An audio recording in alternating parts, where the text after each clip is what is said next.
प्रिय विद्यार्थियों, स्वागत आपका श्री श्याम कॉलेज भादरा के YouTube चैनल पर। मैं इरशाद। देखिए, हम बात कर रहे हैं BA सेकेंड ईयर राजस्थान भूगोल की, और लास्ट कक्षा में हमने बात की थी अरावली पर्वतीय प्रदेश के बारे में, और उसके अंतर्गत हमने देखा था कि कौन कौन से अरावली पर्वतीय भाग के उपभाग हैं और उसके अंतर्गत किस प्रकार की विशेषताएं पाई जाती हैं, किस प्रकार की चोटियों की ऊंचाई पाई जाती है, उनका विस्तार किस प्रकार से है, फैलाव किस प्रकार से, इनके बारे में हमने डिस्कस की थी। और अरावली पर्वतीय प्रदेश के एक भाग को उत्तरी अरावली, जिसको हमने अच्छी तरीके से देख लिया था, अब हम उसी को आगे बढ़ा रहे हैं। अगला पार्ट हम देखेंगे उसका अरावली पर्वतीय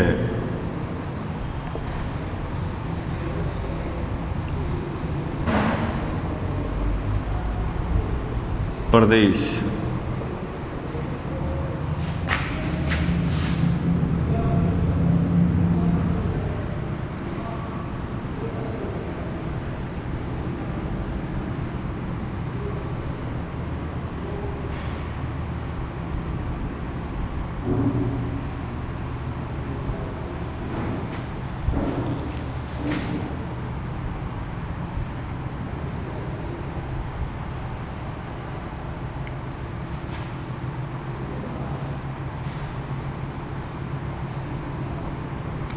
ये देखा था हमने अरावली पर्वतीय प्रदेश खेतड़ी,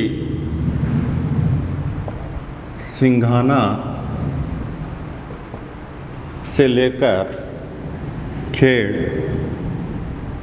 ब्रह्मा तक, और ये पार्ट हमने देखा था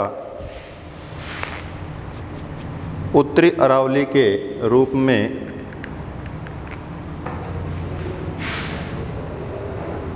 और अगला पार्ट मध्य अरावली के रूप में, और इससे आगे वाले पार्ट की बात करेंगे तो वो हो जाएगा दक्षिणी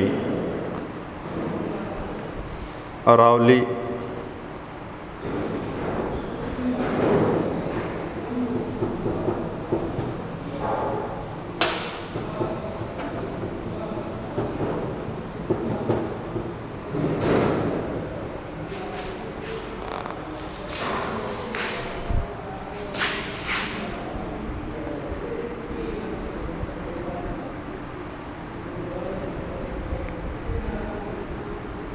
मध्य अरावली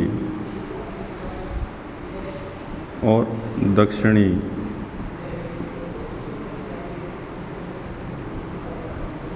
अरावली। तो इस प्रकार से हमने एक पार्ट के बारे में देख लिया है, उत्तरी अरावली।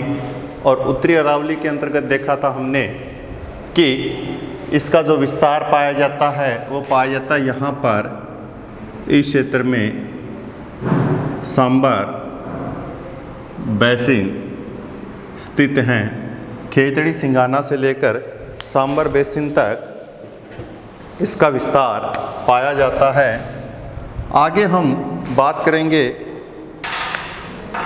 मध्य अरावली। मध्य अरावली की बात करेंगे तो देखिए, मध्य अरावली के अंतर्गत क्या होता है कि इसका जो इस प्रदेश का जो विस्तार है वो क्या रहेगा, वो रहेगा उत्तर पूर्व से दक्षिण पश्चिम। इस उत्तरी अरावली के उत्तर पूर्व से दक्षिण पश्चिम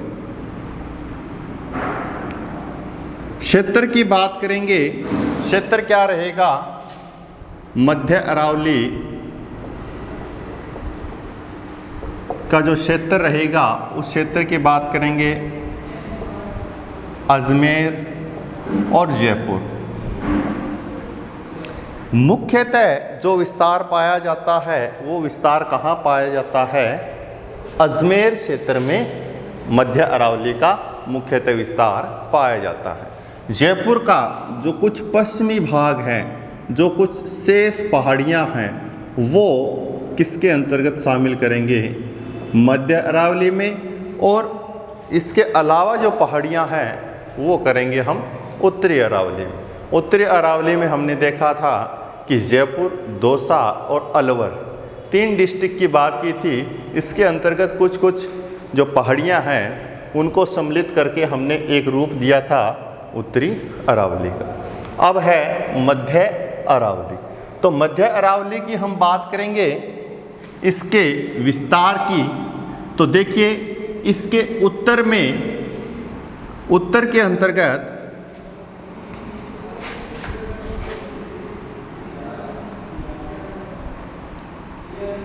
उत्तरी अरावली स्थित है। उत्तर पूर्व की बात करेंगे, अलवर की पहाड़ियां स्थित हैं।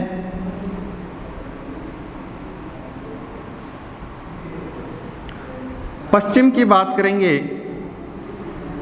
सांबर बेसिन स्थित हैं। और दक्षिण की बात करेंगे, लास्ट तो क्या है, देवगढ़ राजसमंद। पूर्व की बात करेंगे, करौली उच्च भूमि। ये देखिए इस प्रकार से मध्य अरावली का विस्तार पाया जाता है। क्या बता रखा है कि हम इस पर्टिकुलर क्षेत्र की बात कर रहे हैं, इस क्षेत्र की। इस क्षेत्र में हम उत्तरी क्षेत्र की बात करेंगे, उत्तरी अरावली। इस उत्तर पूर्व के क्षेत्र में बात करेंगे तो यहाँ अलवर की कुछ पहाड़ियाँ आ जाएगी। यहाँ पूर्व की बात करेंगे तो क्या आ जाएगा, करौली, करौली की उच्च भूमि। और दक्षिण की बात करेंगे कि ये तो हो गया सांबर। और ये जो क्षेत्र है ये किसका है, ये देखिए देवगढ़, देवगढ़ राजसमंद, देवगढ़ राजसमंद दक्षिण में। और पश्चिम की बात करेंगे तो क्या आ जाएगा, सांबर बेसिन। तो उसी को दर्शाया गया है कि अगर हम इस प्रकार से इस क्षेत्र को मध्य अरावली मान लें तो उत्तर में उत्तरी अरावली, उत्तर पूर्व की बात करेंगे अलवर की पहाड़ियाँ, पूर्व की बात करेंगे करौली उच्च भूमि, दक्षिण की बात करेंगे देवगढ़ राजसमंद और पश्चिम की बात करेंगे सांबर बेसिन।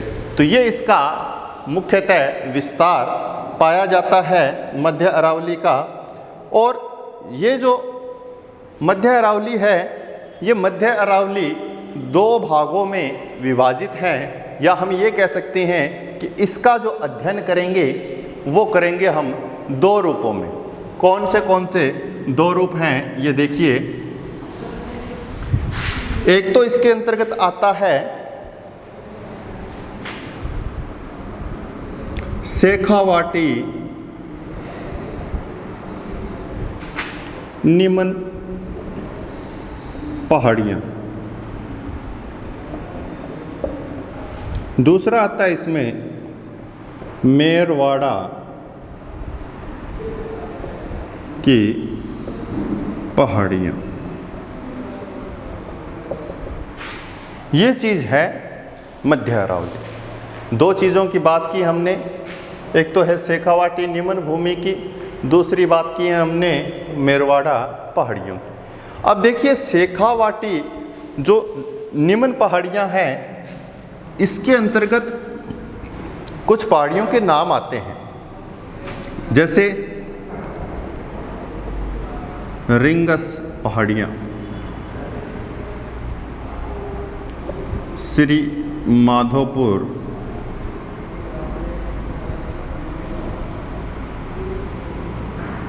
पहाड़ियाँ और सीकर की कुछ पहाड़ियाँ इसी के अंतर्गत सम्मिलित है। ये कुछ पहाड़ियाँ पाई जाती हैं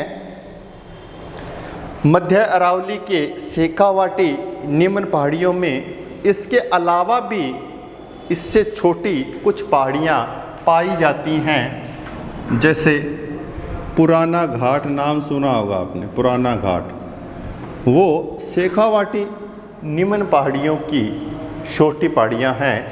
खाटू पहाड़ी, खाटू पहाड़ी, खाटू श्याम की जो पहाड़ी है उसको हम किस में समाहित करते हैं? शेखावाटी निम्न भूमि में या निम्न पहाड़ियों में उसको सम्मिलित करते हैं। तो ये शेखावाटी निम्न पहाड़ियाँ हैं, ये मध्य अरावली के अंतर्गत स्थित हैं। अब हम बात करेंगे मेरवाड़ा पहाड़ियों की। भी मेरवाड़ा पहाड़ियाँ क्या है और कौन से ज़िले में हैं? तो देखिए, मध्य अरावली की बात करेंगे तो मध्य अरावली के अंतर्गत जो सर्वाधिक विस्तार पाया जाता है वो पाया जाता है अजमेर में। और इस अजमेर के अंतर्गत कौन सी पहाड़ियाँ स्थित हैं? मेरवाड़ा की पहाड़ियाँ स्थित हैं। और इस अजमेर के अंतर्गत इस मेरवाड़ा पहाड़ियों में अजमेर शहर के निकट एक सबसे ऊंची चोटी पाई जाती हैं जिसका नाम है तारागढ़। क्या है? तारागढ़। तारागढ़ जो पर्वत हैं, जो पहाड़ हैं, जो पहाड़ी हैं, वो इस मेरवाड़ा पहाड़ी की सबसे ऊंची चोटी मानी जाती हैं या पहाड़ी मानी जाती हैं। और इसका जो विस्तार है मेरवाड़ा का, वो कहाँ है? कहाँ है? अजमेर। अजमेर के अंतर्गत मेरवाड़ा पहाड़ियों की अवस्थिति पाई जाती हैं। अब देखिए, मध्य अरावली की बात करते हैं तो मध्य अरावली में कुछ पहाड़ियों के नाम आते हैं। सबसे बड़ी पहाड़ी कौन सी हैं, उसके बाद में कौन सी हैं, इस प्रकार से एक दो पहाड़ियों की बात करेंगे। कौन कौन सी मध्य अरावली की पहाड़ियाँ हैं? देखिए, एक आता है मोराइजी, दूसरा आता है तारागढ़, तीसरा आता है नाग पहाड़। ये तीन प्रमुख पहाड़ियाँ जो सर्वाधिक उच्च है मध्य अरावली की सबसे ऊंची पहाड़ियों की बात करेंगे। इन तीनों का नाम लिखेंगे हम। सबसे ऊंची मध्य अरावली की मोराइजी, उसके बाद में तारागढ़, उसके बाद में नाग पहाड़।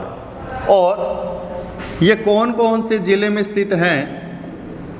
अजमेर, टोडगढ़। तारागढ़ की अभी हमने बात की, अजमेर में। नाग पहाड़, अजमेर। कहने का तात्पर्य है कि तीनों की तीनों जो उच्च पहाड़ियाँ हैं वो पहाड़ियाँ क्या हैं, कहाँ पर हैं? अजमेर के अंतर्गत स्थित हैं। अजमेर के अंतर्गत स्थित हैं, इसका मतलब ये है कि मध्य अरावली की जो पहाड़ियाँ हैं, जो उसका विस्तार है, वो सर्वाधिक कहाँ पर है? अजमेर में। कहाँ पर है? अजमेर में। अब देखिए, मोराइजी की बात करेंगे तो ये लगभग क्या है? 933 मीटर ऊंची पाई जाती है। तारागढ़ की बात करेंगे 870 मीटर ऊंची पहाड़ी के रूप में पाई जाती है। उसके बाद में नाग पहाड़ की बात करेंगे 795 मीटर ऊंची पहाड़ी के रूप में पाई जाती है। तो ये कुछ पहाड़ियाँ थी। जैसे हमने उत्तरी अरावली की बात की थी कि रघुनाथगढ़, खो, बरोच और बैराट, इस प्रकार की कुछ चोटियों की बात की थी हमने। तो उसी प्रकार से मध्य अरावली की हम बात करेंगे तो क्या? मोराइजी, टोडगढ़, तारागढ़। मोराइजी टोडगढ़ में है और तारागढ़ हो गई, नाग पहाड़ हो गई। ये इसकी सर्वोच्च चोटियाँ पाई जाती हैं। तो ये मध्य अरावली के अंतर्गत कुछ विशेषता थी। अब हम बात करेंगे मध्य अरावली के कुछ दर्रे पाए जाते हैं। देखिए दर्रे क्या होते हैं, पहले ये समझ लीजिए क्या होते हैं दर्रे।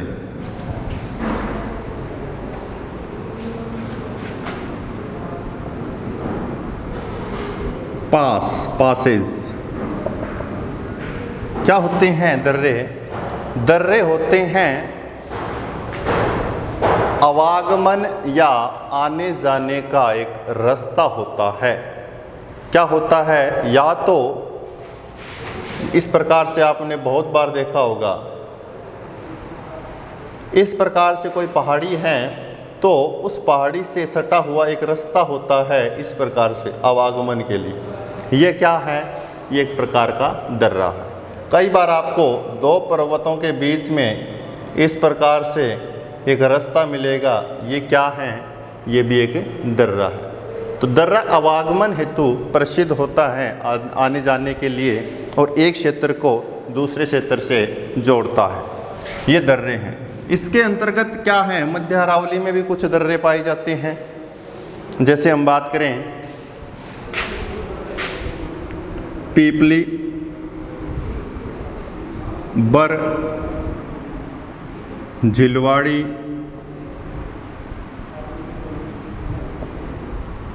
शिवपुरी घाट, इस प्रकार से कुछ दर्रों के नाम हैं। ये दर्रे कहाँ स्थित हैं? ज्योग्राफिकल दृष्टि से देखें तो ये सारे के सारे दर्रे कहाँ पर? मध्य अरावली में स्थित हैं। उत्तरी अरावली की बात करेंगे तो उत्तरी अरावली में ऐसा कोई दर्रा विशेष पाया नहीं जाता है और मध्य अरावली के अंतर्गत जो दर्रे हैं उनकी हम बात कर चुके हैं। अब देखिए मध्य अरावली के अंतर्गत हमने क्या क्या चीज़ बात की है। मध्य अरावली में बात की है एक तो इसका विस्तार, कहाँ से कहाँ तक फैला है। फिर हमने बात की इसके क्षेत्र की, किस क्षेत्र में सर्वाधिक पाई जाती है। फिर हमने बात की इसके दो पार्ट हैं, एक तो शेखावाटी पार्ट है और दूसरा है मेरवाड़ा की पहाड़ियाँ। ये दो पार्ट हैं। शेखावाटी पार्ट के अंतर्गत हमने क्या बात की है? शेखावाटी पार्ट में बात की हमने कि रिंगस, सिक्कर और श्री माधोपुर की जो पहाड़ियाँ हैं वो शेखावाटी पहाड़ियाँ हैं। और इसी प्रकार इसके अंतर्गत कौन कौन से जो छोटी पहाड़ियाँ हैं जैसे पुराना घाट हैं, खाटू पहाड़ी हैं, ये सारे के सारे शेखावाटी के अंतर्गत आए हैं। मेरवाड़ा की बात करेंगे तो मेरवाड़ा पहाड़ी जो अजमेर में विस्तृत रूप में पाई जाती हैं और अजमेर में इसी मेरवाड़ा पहाड़ी का एक सर्वोच्च चोटी पाई जाती है। कौन सी थी? तारागढ़ थी। तारागढ़ के अंतर्गत हमने बात की है कि इसकी जो ऊंचाई है वो कितनी पाई जाती है, कहाँ पर स्थित हैं। उसके बाद में हमने देखा सर्वोच्च चोटी के बारे में कि मध्य अरावली की जो सर्वोच्च चोटियाँ हैं वो सर्वोच्च चोटियाँ कौन कौन सी हैं। तो 3 चोटियों की हमने बात की है। सबसे पहले हमने बात की थी मोराइजी जो टोटगढ़ अजमेर में है। उसके बाद में हमने बात की है कि तारागढ़ और उसके बाद में हमने बात की है नाग पहाड़। और इनके जो ऊंचाई है, ऊंचाई को देखा था, सर्वाधिक ऊंचाई 933 मीटर। फिर तारागढ़ की बात करेंगे 870 मीटर और फिर लास्ट में हम बात करते हैं नाग पहाड़ की जो कितनी है 795 मीटर। और इसके अलावा कुछ दर्रों की बात की हमने। दर्रों के अंतर्गत देखा है हमने कि पीपली, बर्ग और झिलवाड़ी, शिवपुरी घाट, ये सारे के सारे दर्रे हमने बात किए हैं। तो इस प्रकार से हमने क्या देखा है? हमने देखा है कि उत्तरी अरावली और मध्य अरावली में क्या अंतर स्पष्ट होता है। कई बार छोटे क्वेश्चन भी आते हैं कि मध्य अरावली को डिफाइन कीजिए या उत्तरी अरावली को डिफाइन कीजिए। तो इस प्रकार के अगर कोई भी छोटे छोटे क्वेश्चन भी पुटअप हो सकते हैं, कोई ज़रूरी नहीं है। जैसे पूछा जा सकता है शेखावाटी निमन पहाड़ियाँ, सिर्फ एक शब्द मिलेगा आपको शेखावाटी निमन पहाड़ियाँ, तो उसको डिस्क्राइब रूप में कितना है, कम से कम अगर 1 नंबर का है तो 20 शब्दों की बात करेंगे, ठीक है। बड़ा है ऐसे टाइप पे 500 शब्दों की बात करेंगे। शॉर्ट ऐसे टाइप हैं तो कुछ कम 200 शब्दों की बात करेंगे। इस प्रकार से हमें पूरे जो भी पॉइंट वगैरह देखने को मिलते हैं उनको अच्छी तरीके से क्लियर करना है। उससे संबंधित क्वेश्चन किस प्रकार से आते हैं ये भी हमें ध्यान रखना है। तो चलिए आज हम इतना ही करते हैं। अगर किसी प्रकार की कोई दिक्कत है तो मुझे रिप्लाई कीजिए, मैं आपको उसका सॉल्यूशन दूंगा। और लगातार आप नोट्स बनाते रहिए। जैसे जैसे मैप ड्रॉ होते हैं वैसे वैसे आप अपने मैप भी ड्रॉ कीजिए, ताकि आपको मैप की जो ड्राइंग करने की जो कला है वो कला भी आप में क्या हो जाएगी, विकसित हो जाएगी। Thank you very much. जय हिंद, जय भारत।